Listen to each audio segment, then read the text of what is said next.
Scorpio, hi! Welcome to Mr. Queen PH at ito ang inyong weekly reading for November 6 to 12, 2023. General reading, just take what resonates. Watch your Sun, Moon, Rising, Venus for other messages. And thank you so much sa lahat ng sumusuporta dito sa ating channel. Just a reminder, gamitin nyo lamang ang reading na ito bilang gabay. Ayan, pa-follow, like na rin ang aking Facebook page and TikTok. Lahat po yan, Mystic Queen PH. And please check out my Shopee shop. Available ang mga protection and prosperity bracelets, zodiac sign bracelets, and many more. Link on the description. So, ito yung Scorpio bracelet na nag-a-align sa energies ng mga Scorpio. Meron tong black obsidian, citrine, at smoky quartz. So, available din to sa aking shop. Link on the description. Okay, Scorpio. What's up ngayong week na ito for you? Scorpio. For Scorpio. Okay. Balance, spirituality, and practicality. So, some of you, Scorpio, you are spiritually inclined or you are already in, nagkaroon ka na ng spiritual awakening. So, you are, pwedeng ikaw ay isang spiritual practitioner. Oo, so i-balance mo lang daw yung spirituality mo and also yung pagiging practical. Kasi, syempre, hindi lang laging, doing such spiritual practices and nakakalimutan mo na yung iba mo pang mga responsibilities sa ibang bagay, 'di ba? So, this is grounding yourself as well and being more responsible for yung mga commitments mo. Let's see what else for Scorpio. You have the energy is gaining momentum. Ayan. Whatever you are focusing on right now, mas lalong lumalakas to. Okay? Mas lalong nabubuo yung mga plano mo. So, ipagpatuloy mo lang kung ano yung mga tinatrabaho mo ngayon, kung ano yung mga plano mo.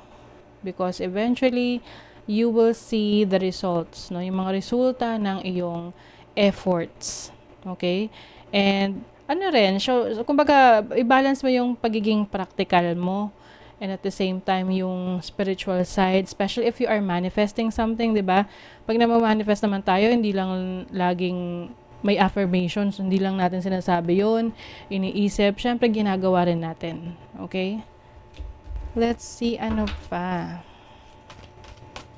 For Scorpio. Communication is the key. So, maaring you will be opening up with someone, pagiging totoo sa gusto mong sabihin. Pag may mga issue, problema with someone, kailangan pag-usapan talaga. Oo, minsan kasi umiiwas sa pag-uusap, lalo na kung may mga ganun kasi. Umiiwas kasi hindi nila makontrol yung sarili nila if they are caught in a situation na medyo mataas yung emotions. 'Di ba? Hindi nila rin alam kung ano yung gagawin nila. So, yung iba, umiiwas talaga. So, you have to be open with someone kung kailangan mo talagang i-express yung totoong nararamdaman mo or yung mga gusto mong sabihin. Okay, so kuha tayo ng mga cards. It's Scorpio season nga pala. Happy birthday, happy solar return, Scorpio. Oo, medyo busy talaga ako kapag Scorpio season kasi maraming Scorpio sa aming family. So, let us see. Scorpio. What else? What else? Eight of Cups. Meron kang gustong talikuran, iwanan. Na alam mong hindi na nagsiserve para sa'yo. Hindi ka na umuunlad dyan. Hindi ka na nag-i-improve. Hindi ka na nag-i-evolve. And I feel like you are going to pursue something that will make you feel more comfortable no? With the sun here. Tignan mo. Lumalapit ka dun sa mas may clarity. Yung alam mong may patutunguhan. Yung iba, nasa isang relationship na tipong matagal ka na dyan, but you don't know kung ano yung plano sa'yo ng person na yan or plano mo dun sa taong yun. Or even sa trabaho or career situation na meron ka, you don't know kung ano pa yung plano mo moving forward. So, maaring if hindi ka na nakakahanap ng fulfillment doon, some of you, maaring tatalikuran nyo ang situation na yan. You have the Knight of Cups and the Hermit. Some of you, relationship tong gusto nyong talikuran. But I think, itong person na to, kapag umalis ka na sa relationship nyo, or sa connection na to, saka kanya mamimiss. Tapos susuyuin ka na niya. Or pwedeng reversal yung role. Itong person na to, pwedeng iiwasan ka. Aalis na sa connection ninyo. Tapos nung wala na siya, saka mo siya namimiss. So that's why mas maganda, sabi nga rito, communication is the key. You need to communicate what you feel. Kasi yung iba, hindi nag-a-assume, gusto nila na sinasabi. 'Di ba? Although sinasabi ng iba na, action speaks louder than words. But there are times that you really need to speak up. Kailangan mo talagang i-open up yan. Para kumbaga validation. Oo, na parang confirmation. 'Di ba? Two of Cups, relationship talaga yung iba sa inyo. Ang concern ninyo, Scorpio, relationships, connections. And with the Six of Pentacles here, this is about give and take energy, no? Na maaring may expectation ka sa relationship, yung person mo may expectations din.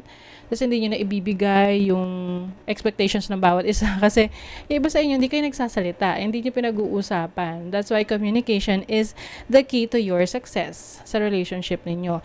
Pwede rin tong sa trabaho, career, no, na let's say gusto mo na magkaroon ka ng increase sa trabaho pero hindi mo naman talaga sinasabi sa boss mo. So, paano niya malalaman na gusto mo ng increase? 'Di ba? You have to speak up and communicate what you really want. So, sa love naman, chaser.